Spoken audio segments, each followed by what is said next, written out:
Alors aujourd'hui, je vais m'intéresser au miel. Donc je vais me connecter à l'éther. Alors on me montre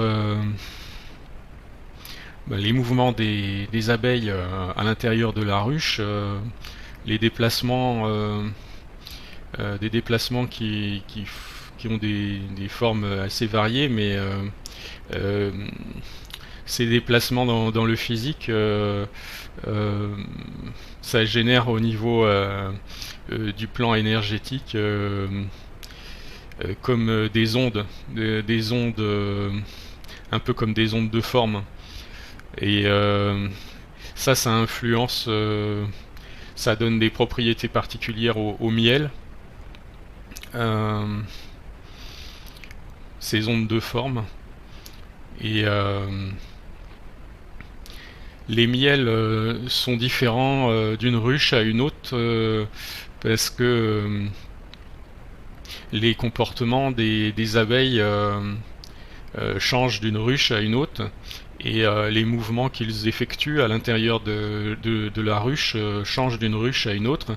Du coup, les ondes de forme ne sont pas les mêmes et c'est comme si le miel n'était pas programmé de la même façon dans le plan énergétique entre les différentes ruches. Donc ça donne des miels différents, même si en apparence extérieure ça peut sembler un miel quasiment identique. Au niveau des propriétés énergétiques du miel, ça peut varier énormément d'une ruche à une autre. Et même on me dit pour une ruche donnée, en fonction de l'état des abeilles, l'état énergétique des abeilles, et on me dit presque l'état émotionnel des abeilles, ça peut avoir un impact ensuite sur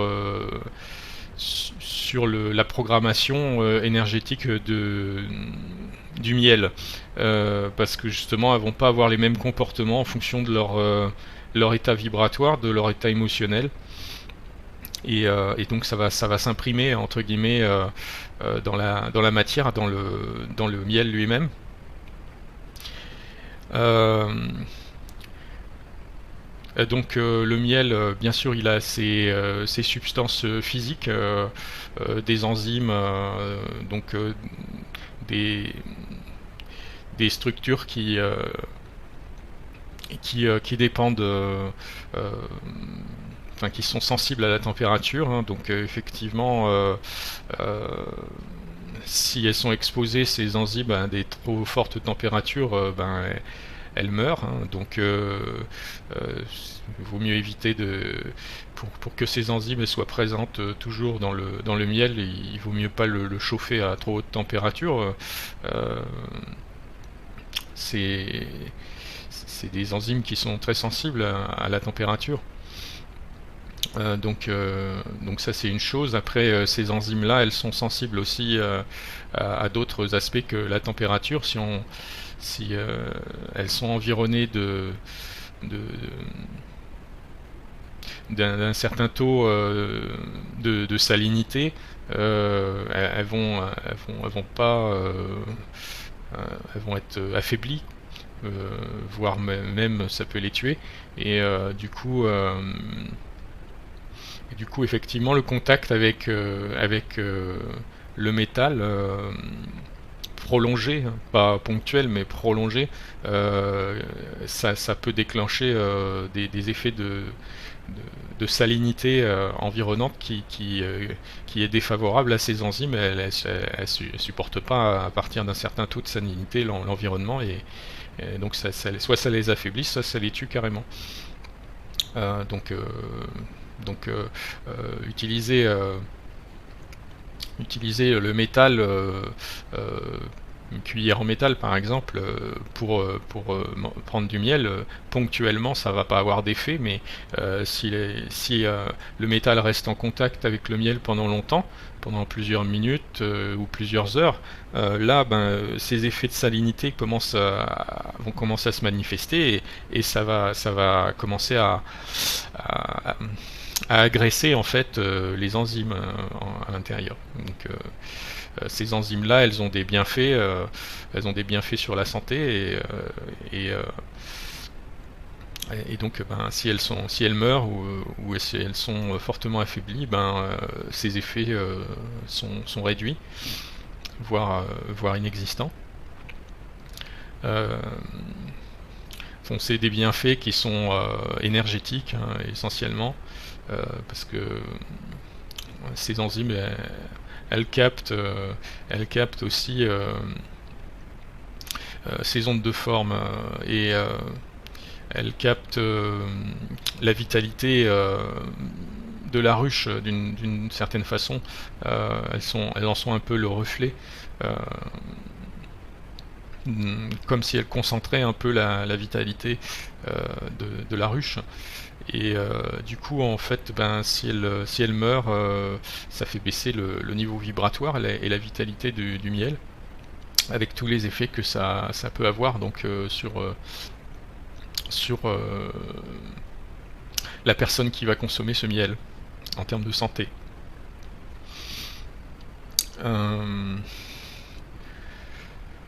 Donc ce miel, le miel en fait on dit souvent que c'est un aliment qui ne se détériore pas dans le temps et effectivement une propriété que le miel a, il peut vraiment se conserver très longtemps et rester comestible.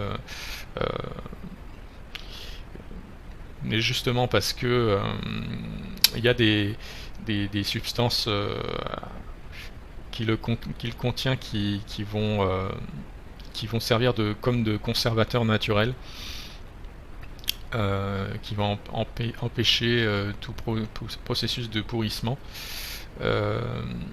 Mais il n'y a pas que ces aspects physiques, il y a aussi le haut niveau vibratoire du miel qui le maintient à des taux qui sont pas compatibles avec les processus de putréfaction, de pourrissement.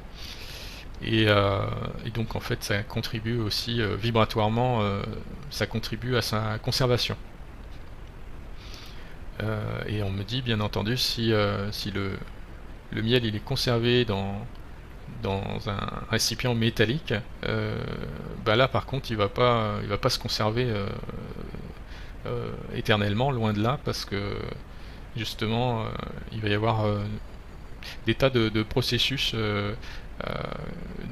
qui normalement lui permettent de se conserver qui vont plus fonctionner. Donc pour la conservation longue durée, surtout pas dans quelque chose de métallique. Ensuite, concernant la cristallisation, donc la cristallisation, elle est dépendante des proportions de différents sucres qu'il y a à l'intérieur, glucose et fructose. Et ces proportions-là qui font que ça se cristallise plus ou moins. En fait, la cristallisation pour la transformation en un miel plus liquide,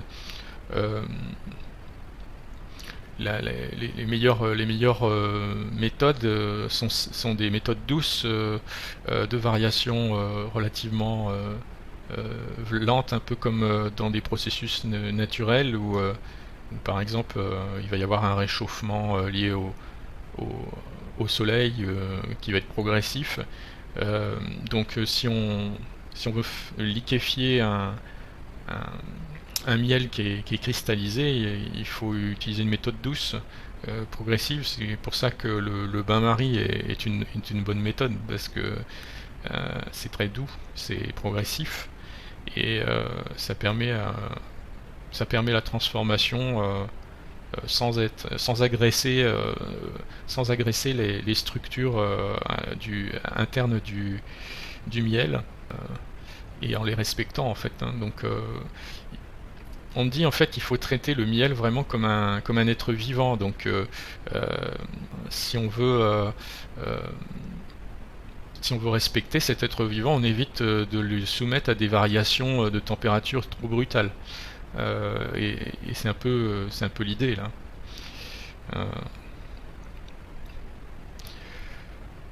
donc voilà, et puis si on veut respecter un être vivant, on va éviter de le soumettre à des températures trop élevées. Donc euh, et de façon prolongée. Voilà, c'est un peu l'idée aussi, de respecter le miel un peu comme un être vivant. Qui de toute façon, enfin, clairement, il y a c'est vivant le miel. Hein, c'est pas comme si, c'est vraiment un être vivant.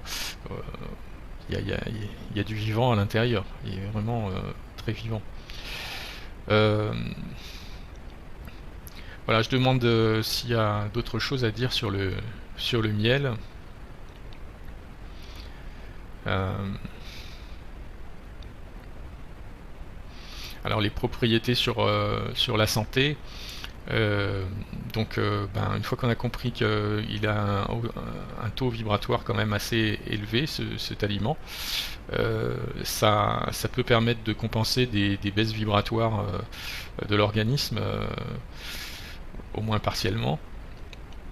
Et ça peut être en absorption en tant qu'aliment, mais ça peut même être aussi euh, comme une pommade pour une zone qui a été affectée. Ça peut guérir même des plaies, hein, en fait. Des plaies, elles vont être guéries plus rapidement en présence de miel parce qu'il y a la vitalité du miel qui va renforcer tous les processus qui va vitaliser, enfin augmenter la vitalité des processus réparateurs. Donc on peut utiliser le miel en application sur des zones qui ont été heurtées, euh, même sur des zones, par exemple des articulations qui font mal, où il y a une inflammation. Euh,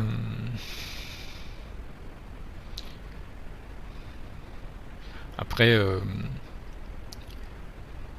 c'est le principe de tout ce qui peut apporter, augmenter le taux vibratoire d'une manière générale. Ça ça peut aider au niveau de la santé en général.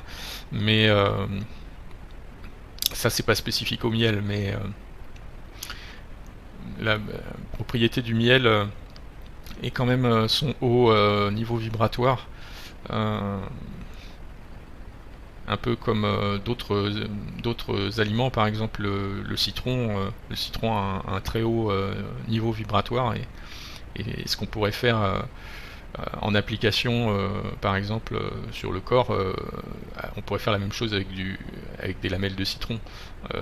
Ça serait équivalent parce qu'en fait, dans le plan vibratoire, il n'y a pas de frontière physique, donc si c'est dans le même espace euh, environnant, la- le taux vibratoire, la vitalité de la substance se communique à ce qu'il y a autour, c'est-à-dire par exemple une plaie ou une inflammation.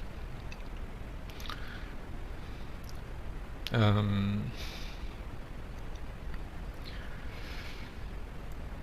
Au niveau de la santé, le miel est un aliment assez complexe, donc euh, il y a même des substances sur le plan physique qui sont très bonnes, même des vitamines qui sont très appropriées pour la santé humaine, mais pas que, hein, ça c'est pas seulement au niveau physique, il y a des programmations dans dans le plan énergétique et dans le plan éthérique aussi qui sont favorables à une certaine intégrité du corps, donc pour le dire d'une autre façon, à la santé. Euh, on me dit que c'est important de faire attention à l'endroit où on stocke le miel en termes de durée, parce que euh, il a, il a aussi la capacité de stocker, un peu comme l'eau en fait, il est capable d'avoir le miel une mémoire et d'accumuler et de stocker les énergies environnantes. Donc si par exemple le miel il est stocké sur un nœud énergétique négatif au niveau des énergies telluriques, eh bien il peut se charger entre guillemets négativement et du coup avoir des propriétés négatives sur la santé. Euh, ce qu'on n'attendrait pas du miel justement. Mais voilà, donc faut qu'il soit stocké à un endroit où soit c'est neutre énergétiquement, soit c'est positif en termes d'énergie environnante. Alors il y a les énergies telluriques, mais il n'y a pas que ça, il y a les énergies, par exemple, les énergies de la maison, où peut être stocké le miel. Certains endroits de la maison peuvent être négatifs, d'autres plus positifs. Et ça va jouer sur les énergies du miel qui va accumuler ces énergies-là. Alors s'il est stocké sur une zone qui est énergétiquement qui est fortement énergétique au niveau positif, eh bien ça va accumuler beaucoup d'énergie positive et du coup en fait une fois qu'il va être consommé, ça va être extrêmement bon pour la santé, ça va lui amplifier ses vertus. Donc ça c'est un élément important parce qu'on me dit souvent le miel il est stocké justement parce qu'on sait il est non périssable, donc on va le stocker sur des longues durées au même endroit dans la maison et là en fait il faut être très vigilant sur l'endroit où on va décider de stocker son miel. Euh, alors bien entendu, pour savoir où est-ce qu'il y a des énergies positives et négatives dans la maison, il faut avoir développé ou avoir consulté quelqu'un qui est capable de percevoir ces énergies-là, par exemple un radiesthésiste ou un géobiologue, quelqu'un qui est capable de mesurer ou de ressentir ces énergies. Ou alors, si on a pu le développer soi-même, ces perceptions, et bien vérifier soi-même à quel endroit on choisit de stocker son miel. Donc j'ai demandé s'il y a autre chose d'important à dire sur le miel. On me dit que le miel pour les tout petits enfants, les nouveau-nés, quand ils ont moins d'1 an, il faut faire attention parce que c'est pas neutre, hein. Le miel c'est assez fort comme substance au niveau vibratoire, énergétique et puis chimique même. Euh, et il vaut mieux éviter pour les petits, les enfants en très bas âge. Donc en gros en dessous de 1 an, il vaut mieux éviter le miel.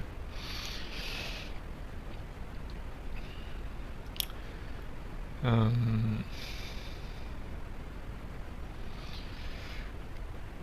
Là, on me parle de prières,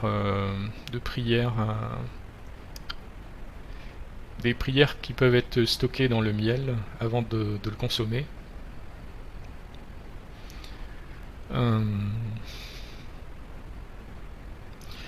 oui, c'est une bonne pratique de faire une prière pour s'assurer que le miel n'a pas stocké des mauvaises énergies.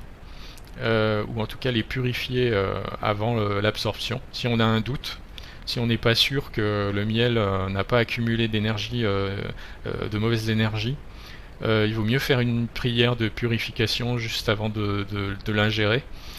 Et à ce moment-là, comme ça, on évite des, des mauvaises, des mauvaises choses pour sa santé. Et puis on peut dans ces prières aussi demander à ce à ce que le miel reçoive des énergies positives ou amplifie les énergies positives qu'il a déjà euh, pour potentialiser, pour avoir le maximum du potentiel positif au niveau énergétique du miel.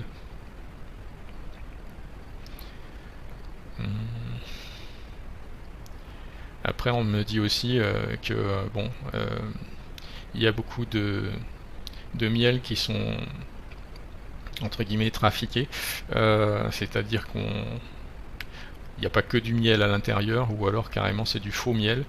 Sans parler du faux miel, parce que là vraiment c'est du glucose mélangé avec d'autres trucs, mais ça n'a rien il y a absolument rien du miel naturel.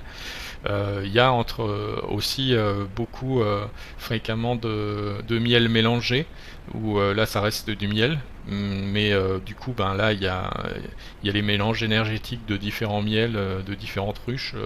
C'est pas forcément mauvais, mais des fois ça peut être conflictuel, ça peut être des énergies conflictuelles entre des miels qui sont pas compatibles entre guillemets et qui sont mélangés euh, avant d'être commercialisés. Donc il peut y avoir des cas où en fait les mélanges sont mauvais au niveau énergétique, et du coup là il y a besoin de vraiment purifier son miel par la prière avant de l'ingérer. Et puis il y a aussi des cas où on me montre aussi où c'est un mélange entre du vrai miel, ou un mélange de vrai miel avec des additifs du genre du glucose ou d'autres substances qui sont ajoutées en plus artificiellement. Et donc on dit que c'est un gros trafic, le miel en fait, hein. Et c'est pas en France que c'est le pire, ce trafic, mais il y a beaucoup de trafic de plus en plus au niveau international. Le miel il y a de tout quoi. Et c'est vrai que en plus de ça, on me dit que ben les abeilles, elles sont très très affectées par les niveaux de pollution, et qu'il y a des endroits où les abeilles vivent qui sont trop à proximité des villes, avec des taux de pollution trop élevés, et que ben forcément ça va affecter le miel qui est produit, hein. Euh, donc pour trouver des miels de bonne qualité, c'est pas si évident que ça. Et là il y a beaucoup on me dit qu'il faut bien se renseigner, faut bien se renseigner, et puis faut faire confiance à son intuition aussi pour choisir les meilleurs miels. Et puis on me dit que bah, c'est pas si catastrophique que ça, on peut très bien consommer un miel qui est distribué dans la grande distribution, et puis le purifier, et puis le stocker à un endroit où c'est positif, et puis en bénéficier de tous les effets positifs. Je me demande s'il y a encore autre chose à dire sur le miel. Bon, on me parle des Égyptiens et des aspects mystiques qui sont associés au miel. Il y a des rituels mystiques qui ont utilisé le miel, notamment par les prêtresses, des prêtresses égyptiennes. Et donc le miel, par ses capacités justement à stocker des énergies, comme l'eau d'ailleurs, mais par ses capacités à les restituer aussi dans la durée, beaucoup plus que l'eau. Ça a été très utilisé dans des cérémonies et des rites initiatiques, comme un substrat à la magie blanche, puisque la magie blanche c'est notamment la capacité à manipuler des énergies et des informations subtiles dans un objectif particulier, et que la, la mémorisation, le stockage de ces énergies et informations par le miel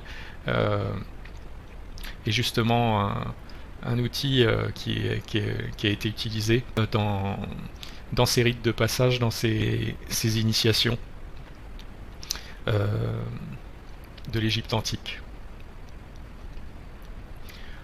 On me dit que progressivement on va redécouvrir l'utilisation entre guillemets mystique et spirituelle du miel. C'est toute une science, donc c'est pas l'objet d'aujourd'hui, ça serait trop long d'en parler, mais c'est vraiment un outil de la magie blanche en fait. Et malheureusement ça peut être aussi un outil de la magie noire. Mais bon voilà. C'est comme n'importe quel outil peut être utilisé de façon positive ou négative. Voilà, je demande s'il y a encore autre chose à dire sur le miel. On me dit que l'essentiel a été dit.